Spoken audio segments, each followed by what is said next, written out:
guys, Hidrigon here. Now I'm back for a sort of special video, if you will, because Hunter x Hunter, my favorite series, has just broken its hiatus record.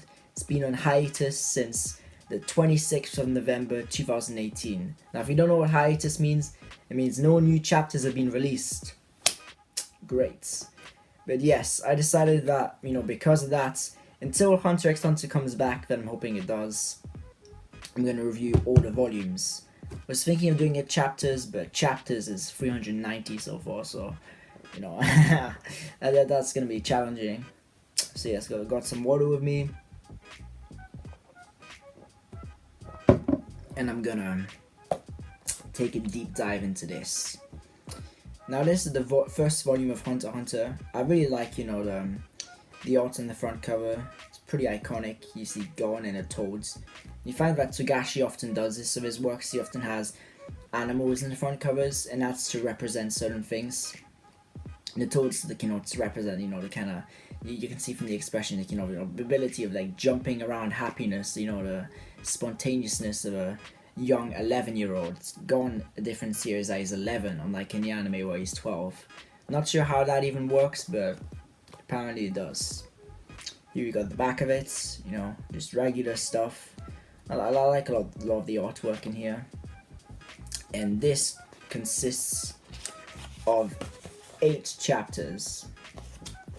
And now that's a pretty low amount, and you might be thinking, oh wow, that's not much at all, but there are almost 200 pages in this, so it is a heavy read, especially that the thing I've noticed so far of Hunter x Hunter in the manga is that it's very, very exposition focused, so there's lots of text. So if that's something that puts you off, this might not be for you, but for me, it doesn't bother me, And it's, it's intriguing because everything that is talked about is useful information. It's not just, one day Jimmy saw a pineapple out the window. Like, I don't know, but you know what I mean? So yes, this starts off as the anime does. Gon's catching a massive fish that he does to then show his aunt to be like, I can go to the hunter exam. And I always thought that bit was a bit, it's almost a bit cringy. It still is, but I find it's a lot better in the manga. Maybe it's because of the way it's drawn. The way it's drawn, gives off more of a sense of, I don't know how you want to say it, but it's like so extreme, like exaggerated to the point that, it flows better than just, just being a bit, corny, which the anime was, in my opinion. But after that, a difference in the anime is that Gon goes back to a fox bear cub, to talk to. And this fox bear cub is where we then get the flashback of Kite, which we got, in the 2011 anime after Greed Island. We get this flashback now. It's really expanded upon, and it's a lot bigger, and we get to see, Jing, you get to see Kite tell Gon a lot about Jing, which is the reason that Gon ends up finding out about Jing and wants to become a hunter, which I thought was pretty nice. It's like, it tied it up really nicely, It was a big, event that made us, invested in Gon's character. And I thought that was really nice. Then we got to see Gon and Aunt Mito say goodbye, As touching as it was in the anime. Overall, this first kind of sequence I thought was really good. I thought that the flashback of Kite really touched on some emotional levels when, it hinted a lot of foreshadowing when Kite was saying, an animal that's attacking the human, I sucks, I have to kill the animal, and Gon kind of showed his nature of, wanting to protect the fox bear cub. So I thought that was pretty sweet. Give us some hints at how Gon really, lacks too much understanding on certain things. But later on we get to see Gon go on the ship. He goes on the he goes on the ship to where everyone wants to take the hunter exam. We get to see quite a few new faces in the anime, which we didn't in the manga. No, in the manga, which we didn't in the anime. Yes. So that was fun to see. A difference here is that the captain of the ship really saw Jing and Gon, which I thought was interesting. Gon seemed a lot more mature than he did in the anime. He was really sensible. He was carrying himself very responsibly. Almost as if you'd think he's a 14-year-old, which is pretty impressive in my opinion. So then that's where we get introduced to our other main characters, Lioreo and Karapika. Now, all the introductions I thought were great. Lioreo is a funny character. It's pretty funny seeing how he was introduced as, the person who wants money. Of course, Karapika then being the serious one where his clan got wiped out and he wanted to get revenge for them. And I thought that the captain really had some good, he had a good, strong focus on the plot where he was really, showing how serious the Hunter exam was, because as he asked them questions and Lioreo and Karapika refused, he's kind of saying, you can't actually refuse me because I'm the one who decides whether you go on to the Hunter exam or not. And that's very much something which is happening right now for us, during the coronavirus, where all the power is going to the teachers to show the results. It can show the real kind of corruptness of the Hunter Association, which is going to be shown later on. So I thought that was pretty good, and I thought that really kind of snapped Karapika and Lioreo in place, being like, oh shoot, we can't play around. We've got to sacrifice a bit to get what we want. I thought that was pretty good, especially the interactions between Karapika and Lioreo, starting off with lots of disrespect. But then when one of the crew members almost, flung out in the storm that was going on, Gon went to save them, and, we got to see, what they are deep inside, and they both, try to help out. So that was good to see that they're deep down, they're both good people. And yeah, that was the second kind of section of the arc, chapter 2. I thought that was a very good chapter, better than the first one. Really showed us, all of our characters, gave us a lot of their backstories, and set up some kind of, showing us what the series is going to be like, the kind of sport, if you will. So now chapter 3, third part of the story, we have the kind of mini tests to get to the Hunter exam. So this starts off with, Gon and Karapika separating from Lioreo, because Lioreo has seen that the Zaban post is on the bus, and as he goes there, everyone's already about to leave, and he obviously has people being like, oh, I heard that the bus didn't actually get to the destination, which shows you that in the world of this Hunter exam, you can't really trust everything you hear, and Lioreo learns this and goes back to the others. So Gon and Karapika are already heading over to a pinecone tree on top of a mountain, which is where the captain advised Gon that he should go to. So another part here which I thought was interesting is that once they got there, they were followed, but there was some kind of questioning going on about who would you save, your loved one, or your other loved one, or your grandma, or your son, those kind of questions. Those ones where it's it's just a really bad situation, and you have to pass it to actually get through. And I thought it was really interesting because once the questions are being asked, everyone stays silent, and in the end, silence is the right answer, because it's never really a good or right or wrong thing to do in that situation. But what I found was interesting is, unlike in the anime where Gon, he kind of was puzzled, and he was like, I don't know. But in the manga, he was very much like, if a situation like this does happen, what would we do? We need to be ready for that. So I thought I was really like, damn, like that's going serious. And then I kind of like that part. It makes him seem less childish when he appears. So it really shows some emotional maturity in a sense, which I thought was pretty tight. So moving on, next chapter was of course when they went over to where the shapeshifters were. I thought that was really tight. We got to see a bit of all the squad's powers. You could see Lioreo start healing people over. We got to see Karapika's knowledge of knowing that the girl had the tattoos and where they were from, and we got to see Gon just how in tune to nature he is, being able to tell different shapeshifters apart. So I thought that was really tight. I thought the art in this section especially was great. I loved some of the sections where it was almost like you could tell it was something which, if it was animated, it would be black and white, and you get the shadows of everything happening. Lots of them. I'll show you some shots, because some shots here I really enjoyed.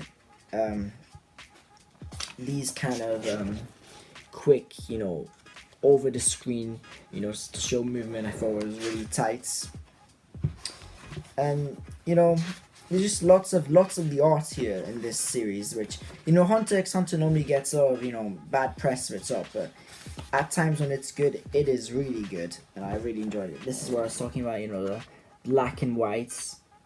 I thought that was really tight. It's the choreography here was great because it was pulling you from one scene to another, and I'll show you here. Here what it does, you can see like you get to see Karapika black. It really kind of it all flows together really well, which is something which One Piece in particular I find does the best, but I found it was pretty good here. So all of them impressed them, of course, which lead us on to the next chapter, chapter 5, which is where the Hunter exam begins. Of course, they get led through the city, camouflaging, trying to sneak in, trying to find the Hunter exam. They find a big tower, but ends up not being the Hunter exam. And I thought that was really tight because I think that it's showing that things aren't always what they seem. And in fact, where the location of the Hunter exam was inside this wee ramen noodle shop. And I thought that was really tight. And I liked how they had that code word of, being like, what ramen would you like? I was like, this ramen, and then below, hitting at something. And then the guy was okay, took them to a special room, and then they went in this elevator that just took them all the way down. And I thought that this shot looked really tight. The shot of the elevator going down took off the whole page. I thought that was really good. And you can see everyone being confused, being like, well, what's going on? I thought that was a pretty tight exchange. Anyway, afterwards you arrive, they're pretty much questioning Gon. So why do you want to be a hunter? And he's kind of like, but he kind of gets cut off before he gets time to finish. But then we get, Lioreo and Karapika explaining why they want to be, more in detail. Giving us more of like an extra info about them before we lead into the actual exam. And we get a pretty good double spread page of when it shows all the different applicants. I really like this because the fact it shows so many characters, lets us be like, we don't know who's gonna make it, we don't know who's not, we don't know who's gonna stay, we don't know who's not. It's this kind of suspense that Tagashi adds in, which I really find was really incredible. Like, I also really like some of the art here, the kind of white and black, the kind of, differences here. I thought that was really tight. We got introduced to a bunch of different characters, and the character which I think is most different from the anime is Hisoka.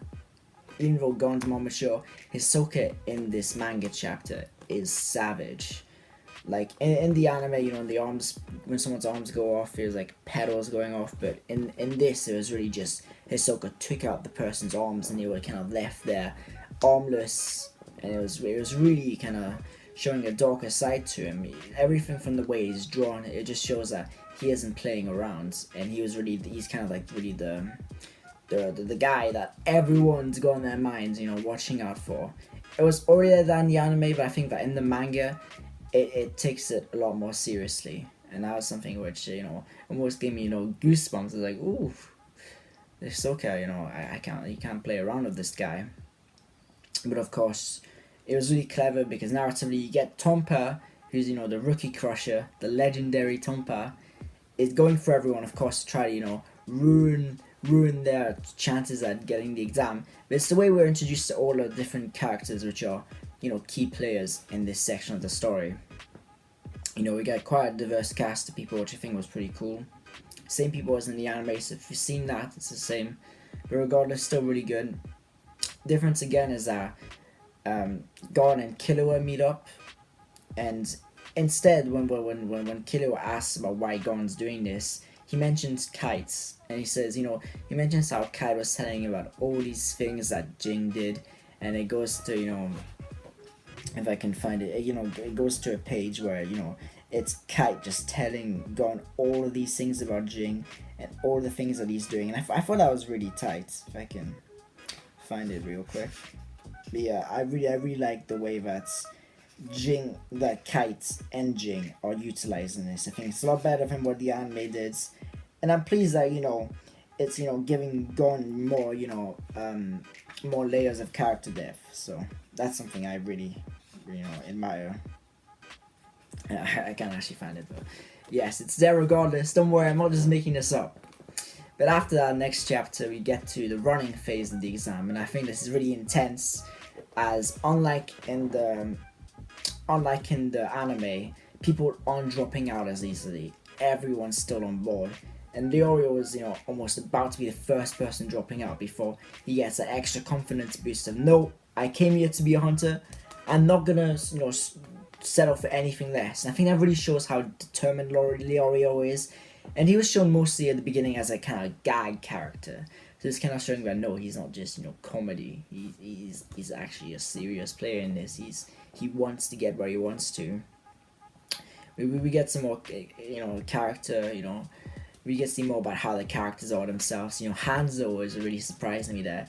He's kind of seemed very funny, comedic, which we didn't see as much of in the anime, where he's more serious. So it's fun to see the difference between Hanzo being comedic and his serious ninja mode, where he explains how he's trying to find the ninja scroll as a shinobi, which I thought was cool. Of course made me think of Naruto, but Hunter x Hunter came out before Naruto, so yeah, I really like that. I really liked the part once they all do reach the end of the first part, the first phase. The doors behind them just close, and whoever didn't make it just didn't make it. And I thought that especially the later portions of in that first section were really good. Especially the relationship between Karapika and Lioreo was really expanded upon, and I really liked how they both said their motives to why they're doing it. For Karapika expanded upon why the Phantom Troop was attacking his clan in particular because of the Scarlet Eyes, and Lioreo of why he is after money, being that his friend died because he didn't have enough money to cure a curable disease, which kind of sucks. You're like, wow, it's kind of rough. So yeah, I thought that was good. I liked the dynamic of Lioreo being like, oh wow, you're being contradictive, Karapika. You say you're all about honor, but the way you want to get the Phantom Troop isn't honorable. And we get to see Karapika be like, yeah, well, my hate is stronger. And that's something which is going to be hinted at more in the York New York, which I'm looking forward to reviewing. Find it was pretty good as well. Karapika, being like, I don't believe you that it's just money. Shows a bit how close-minded Karapika really is. So I thought that was interesting. I liked it as well. Once they reached there, because of course there was a person being like, oh, the examiner's an imposter. Don't believe him. But unlike the anime, when you get to see everyone's reactions, it's quick. Hisoka just comes in and attacks both him and the examiner, but for him it just goes inside his face. It scrunches up. It was really gruesome, and he started bleeding and goes to the ground. You're like, oh wow, Hisoka is not playing around. No warning, and the examiner is just like, if you attack me again, you're disqualified. I felt like, ooh, like there's some tension going on. I was like, I like that. Okay, I like this. I like this. This is nice stuff. If I can even find that. But yeah, I really liked how that was done. If I can go back, yeah, this is where Gon was telling Killua about Jing. But I really liked. Let me show you just how bit, because I find the anime is a bit more PG in comparison to the manga. The manga is more gruesome. I'll show you what I mean. I mean, this was very, extreme. It came so fast out of nowhere, and I thought, wow, that's incredible. Hisoka really showing himself as the top dog of the group, and then of course the animal is completely eating the dead bodies. And here we have the animal he brought in pretending to be like, oh, this is what the examiner really is. He sees what's going on and he tries to bolt, and then Hisoka just catches him midair with his cards, and he's just there laying lifeless. And you're like, wow, Hisoka he's not almost the jokiness he is in the anime. He's dangerous, he's scary. And later on, as they're running and then the mist comes in, Killua just kind of looks at God and he's like, God, we need to get as far away from Hisoka as possible. And before then, Killua was introduced as a character that, as you see him running, he was like, oh, I took the hunter exam because I thought it was gonna be easy. Because I thought this was gonna be hard, and I wanted to see how it's like. But this is easy, so he's already introduces this really strong character, especially from his drinking Tompaz, laxative, diarrhea, juice, and he was just saying, I'm immune to all poison. So he was really introduced as a strong guy. Even times when you can see when Gon and Killua are running, everyone else is sweating, even Gon's sweating, not Hisoka and Killua. And I thought I was tight. I also thought it was tight that when the fake examiner got exposed, both Lioreo and Hanzo were like, we didn't think that it was him, which I thought was, if I can find it, I thought that was pretty funny. Yeah, but Hanzo, man, Hanzo's a lot more comedic than I thought. Like, he wasn't that funny in the anime, but in the manga, he made me chuckle a few times, which I thought was pretty tight. But yeah, let me just find it here. There we go. There it is. You can't read that, but embarrassingly chuckling. But then we get to see, all the mist creatures, tearing apart the exam students, and we get to see, all the different ones where it's really savage. Like, this monster thing in the anime wasn't that ruthless, but it was a piece of ground, right, that turns into a monster and just swallows a whole bunch of people. And I thought that was like really dark. I was like, wow. You get to see all the different, different ways that everyone's been dying, and it's just there's no filter on this. It's just very, very dark. These almost dinosaur-looking monsters which show strawberries to get people like, what, strawberries, and then just eat them, and they're just eating multiple examinees, and I was like, what? People trying to get the hunter exam, and I thought, wow, that's like ruthless. And then we hear Lioreo being like, oh shoot, I hear screaming, but I don't have all my weapons. My weapons are in my suitcase, which Gon is holding. And that was a bit of like suspenseful moment there. Killua was saying, don't go back, Gon. We don't have time to help them. But then, a difference from the anime, Hisoka just goes on a complete killing spree. And it's not like they provoked him first. He just went around killing everyone. Killua, Karapika blocks it, showing how strong he is, but Lioreo gets hits and he screams, and Gon goes back to get him, and that's where chapter 8 ends. A very interesting start. Got me a lot more hooked than the beginning of the anime did. The thing is more that the pacing was a bit better. It was some of the pacing, the tone, and just more the importance on Kite as a character and why he pushed Gon forwards. Like, Kite is the most interesting character in the first volume. So overall, how would I rate this? I'd rate this a 7.6 out of 10. It was pretty good. Nothing too amazing, but it's really strong starts. And if I was reading this for the first time, of course I watched the anime before I read the manga, and I've already read the manga. I'm like rereading the manga, but but yeah, it would have gotten me hooked. So I really enjoyed it. Hunter x Hunter, I'd recommend it. It's a great manga. It's a great shonen. We haven't really been introduced to the battle, system yet, but the whole Nen combat is amazing. It's something which, the more and more I look into, the more and more it just fascinates me how complex and how well done it is. So that was it for the video, guys. Some water. But yeah, hope you enjoyed. I'm sorry, I need to get better at doing this. I'm not used to saying things on the spot in front of a camera. Like, the camera is still a bit awkward. I need to be more constructive with what I say. But regardless, if you enjoy this, be sure to comment or something. And now I'll say you on. Peace out. 戻らないと言って目指したの